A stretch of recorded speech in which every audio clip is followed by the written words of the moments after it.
My generation will never forget Jeremiah John Rawlings.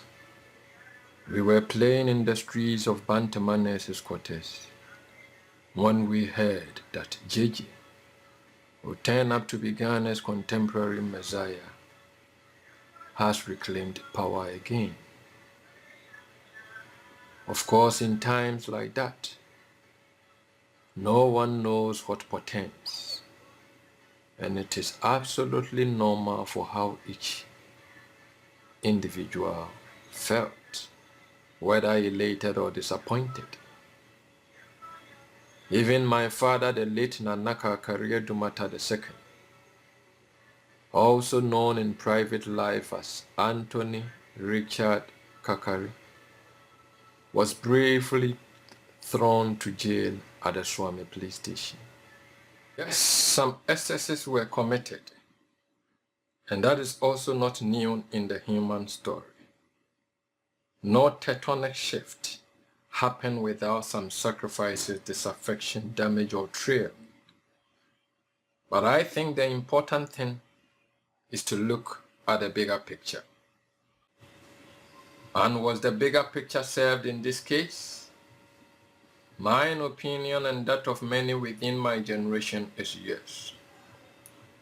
Because of this man, Papa J, Ghana was ushered into the Fourth Republic and has enjoyed relative peace up to this day. After 20 years of Jeremiah, which incidentally rhymes with Mesiah, the baton was handed over to John Agyekum Kufuor, the gentle giant. You would have thought that Agyekum Kufuor, and I mention their names without titles to emphasize how great they are, that is the Ashanti way, would have stepped up to the plate and reformed the 1992 Constitution, which his party boycotted. But that was not to be, as he was plagued with so many issues at the time that he needed to play a stabilizing role. Thankfully, another Messiah was gifted to Ghana, who instituted the Constitutional Review Commission in 2010 to further ring-fence our constitutional credentials. John Evans Atta Mills received the report on 20th December 2011, but his life was cut short, depriving Ghana of the total reform to the 1992 Constitution. The implementation of the complete CRC report is the wish of many Ghanaians, and let me chip in that it cost me and you over $6 million, equivalent to over 36 million Ghana cedis in cash and effort. And Ghanaians of my youth are clamoring for a new Messiah to institute this constitutional amendment.